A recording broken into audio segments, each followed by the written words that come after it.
नमस्कार students. Probability के दो बहुत ही अच्छे क्वेश्चन को आज मैं एक्सप्लेन कर रहा हूं और हमें उम्मीद है कि इस दोनों क्वेश्चन को देख लेने के बाद प्रोबेबिलिटी में जो भी प्रॉब्लम या जो भी आपको दिक्कतें होती होगी वो साफ हो जाएगा। देखें इस क्वेश्चन को। ये क्वेश्चन है, ये कोई रेक्टेंगुलर रीजन है जिसमें कि एक लेक है और ये जो रेक्टेंगुलर रीजन है उसका डायमेंशन हमको दिया हुआ है। एक हेलीकॉप्टर क्रैश किया गया, क्रैश हुआ, reported to have crash somewhere in the rectangular region. इसी रीजन में कहीं पर ये क्रैश किया था, इसका रिपोर्ट आया। What is the probability that it is crashed inside the lake? इस लेक में ही ये क्रैश किया हो, इसकी संभावना क्या है? ये तो एरिया से रिलेटेड क्वेश्चन है। यहां पर प्रोबेबिलिटी कहां से आ गई? तो यही देखना है। प्रोबेबिलिटी कहीं भी हो सकता है, किसी भी क्षेत्र में प्रोबेबिलिटी, संभावना, पॉसिबिलिटी संभव है। तो चल रहा है इसके सॉल्यूशन में। सबसे पहले यहां पर हम लोग निकाल लेते हैं पूरा जो ये रीजन है उसका area of the whole reason,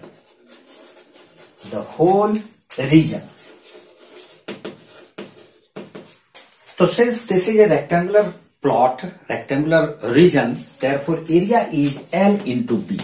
तो हम लोग इसको लिख सकते हैं L 9 kilometre into length into B 4.5 और ये किलोमीटर स्क्वायर हो गया। इसको सॉल्व कर लें। 9 5 45, 4 9 4 36 और 4 40.5 kilometer square is the area of the whole region. Now we have to find the area of this lake so that we can find the probability that the crashed helicopter may fall in this lake. Therefore, area of the lake is equal to, this is also in the form of a rectangle, so इसका भी area हो जाएगा length into breadth is equal to, लेकिन इसका length कितना है तो देखें, ये पूरा 9 है दिया हुआ, 9 किलोमीटर और इतना सा 6 दिया हुआ है, तो इतना सा 9 माइनस 6 3 किलोमीटर, यानी कि लेंथ इसका 3। अब ब्रेथ की बात करते हैं। ये पूरा 4.5 दिया हुआ है और इतना सा 2 दिया है। अगर ये 4.5 दिया हुआ है तो ये भी 4.5 है और ये 4.5 है, ये 2 है, तो इतना सा ये, यानी कि ब्रेथ जो इसका हो जाएगा 4.5 माइनस 2 यानी 2.5। Therefore breadth is 2.5 kilometre square is equal to 3 5 15 1 3 2 6 1 7 7.5 kilometre square. वो रीजन मेरा यहां पर अब ये देखना है कि टोटल आउटकम क्या है। तो टोटल आउटकम, इसका जो टोटल इवेंट है वो टोटल इवेंट में हम लोग इसको रखेंगे और फेवरेबल इवेंट में हम लोग इसको रखेंगे। यही चीज यहां पर समझना होगा। तो प्रोबेबिलिटी, हमारा जो प्रोबेबिलिटी होगा पीई, इसको पीई लिखते हैं शॉर्ट में, या probability that it is crashed inside the lake भी हम यहां पर लिख सकते हैं, लेकिन पीई लिखते हैं। तो P E equal to favourable event, number of favourable event, तो नंबर ऑफ फेवरेबल इवेंट 7.5 है। 7.5 बाय टोटल इवेंट 40.5 है, तो हम इसको लिख देते हैं 40.5। डेसिमल के बाद एक डिजिट इसको खत्म कर लें। 75 बाय 405, 5 से 15, 5 से 81, फिर 3 से 5 और 3 से 27 इज इक्वल टू 5 बाय 27। यही हमारा आंसर है। तो the probability that the crashed helicopter में fall in the lake is 5 by 27। हमको उम्मीद है कि अच्छी तरह से इस क्वेश्चन को आप समझ गए होंगे। इसको अच्छी तरह से बनाए और अगर फिर भी प्रोबेबिलिटी में कहीं प्रॉब्लम आता है, एक आध क्वेश्चन और मैं इसका बताऊंगा आपको। अगर प्रॉब्लम आता है तो आप कमेंट में लिखें। और निश्चित रूप से इस क्वेश्चन को देख लेने के बाद प्रोबेबिलिटी में जितने भी प्रॉब्लम्स हैं वो डेफिनेटली दूर हो जाएंगे आपके। अच्छी तरह से गौर से इस क्वेश्चन को देखें। A game of chance consists of spinning an arrow which comes to rest pointing at one of the numbers 1, 2, 3, 4, 5, 6, 7, 8 and these are equally like outcomes. What is the probability that it will point 8, an odd number, a number greater than 2 and a number less than 9? सबसे पहले इसको diagram में समझाते हैं।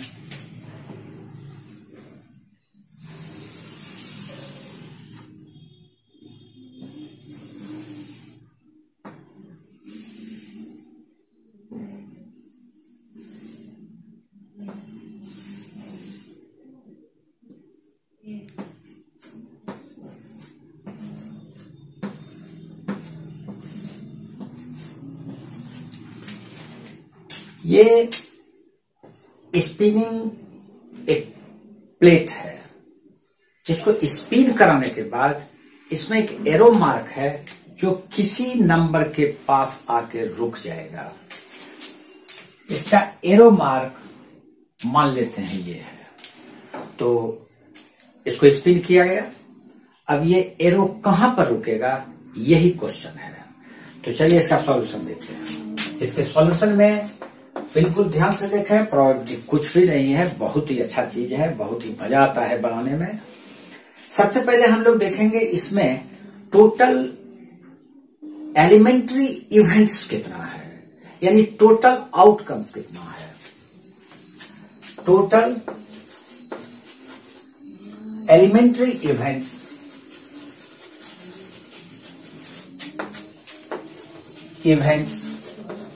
is equal to 1, 2, 3, 4, 5, 6, 7, 8 इतना total outcome इसका है। Number of total outcome 8, number of total outcomes is equal to 8, 1, 2, 3, 4, 5, 6, 7, 8 तो 8 नंबर हुआ उसका और ये इवेंट हुआ। अब क्वेश्चन नंबर 1 में हमको निकालना है द एरो विल पॉइंट 8 का मतलब ये फेवरेबल आउटकम हुआ। फेवरेबल आउटकम या फेवरेबल इवेंट हम लोग लिख सकते हैं। Favourable event is equal to 8 यानी number of favourable event is equal to 1। 8 और यहां 1 लिखे, इसको समझें। 8 एक ही है इसलिए 1 लिखेंगे। यहां पर ये नंबर 8 है इसलिए हम लोग 8 लिखे। ठीक, अब चलते हैं probability of getting it will point 8 तो हम लोग इसको यहां पर 8 लिख देते हैं is equal to number of favourable event 1/8 answer. ठीक, चलिए क्वेश्चन नंबर 2। टोटल आउटकम्स इतना ही होगा, टोटल इवेंट इतना ही होगा। टोटल इवेंट तो में एन ऑड नंबर। सबसे पहले हम लोग निकाल लेते हैं फेवरेबल इवेंट कितना है। फेवरेबल इवेंट्स का मतलब यहां पर हमको ऑड नंबर देखना है। तो ऑड नंबर कौन कौन है? 1, 3, 1 है, 3 है, 5 है और 7 है। 1, 3, 5, 7 ये फेवरेबल इवेंट्स है। Number of favourable events is equal to, बताइए कितना होगा? 4। 1, 2, 3, 4 लिख दिए। अब हम लोग निकाल लेते हैं प्रोबेबिलिटी यहां पर ऑड नंबर है तो हम लोग यहां लिख देते हैं an odd number is equal to 4 by total 8 है। 4/8 इज इक्वल टू 1/2। ये हमारा सेकंड क्वेश्चन का आंसर है। Question number 3, a number greater than 2। Third question देखते हैं। A number greater than 2 is equal to 2 नहीं होगा, 2 से ज्यादा। 3, 4, 5, 6, 7, 8। 3, 4, 5, 6, 7, 8 ये हमारा हो गया नंबर ग्रेटर देन 2, यानी ये हो गया favourable events. Favourable events is equal to 3, 2 भी नहीं, 3, 4, 5, 6, 7, 8 और नंबर इसका कितना हो गया? Number of favourable events is equal to 1, 2, 3, 4, 5, 6। अब हम लोग निकाल लेते हैं इसका प्रोबेबिलिटी। टोटल आउटकम 8 ही रहेगा हमेशा। देयरफॉर P और ये लिखेंगे a number greater than 2। A number greater than 2 is equal to 6/8। 6/8, 3, 4 is equal to 3/4। ये आंसर हो गया। और 4 नंबर क्वेश्चन में a number less than 9। A number less than 9, 4 number less than 9 में कौन कौन आउटकम हो सकता है, यानी कि फेवरेबल इवेंट क्या हो सकता है? लेस देन 9 सारा तो लेस देन 9 ही है, यानी 1, 2, 3, 4, 5, 6, 7, 8। तो favourable number of favourable events, number of favourable events is equal to 8 हो जाएगा। 1 होगा, 2, 3, 4, 5, 6, 7, 8 हो गया और टोटल तो 8 ही है। Therefore probability A number less than 9, a number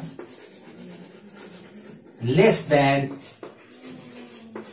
9 is equal to favorable outcome, favorable number of favorable outcome 8 by total outcome भी 8, यानी कि 1। इसका आंसर 1 हो जाएगा। ये 100% चांसेस है। और क्यों नहीं हो?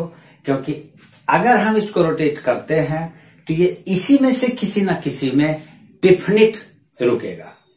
1 में रुके, 2 में रुके, 3 में, 7, 4, 5 किसी में भी रुके, लेकिन रुकेगा इसी में किसी में, तो उसका प्रोबेबिलिटी तो 100% होगा ही। अच्छी तरह से समझ गए होंगे। ये दोनों क्वेश्चन को अच्छी तरह से समझिए। इसके बाद भी अगर कहीं प्रॉब्लम है तो कमेंट में लिखिए, ठीक। और अगर ये पसंद आया तो इसको लाइक जरूर करें।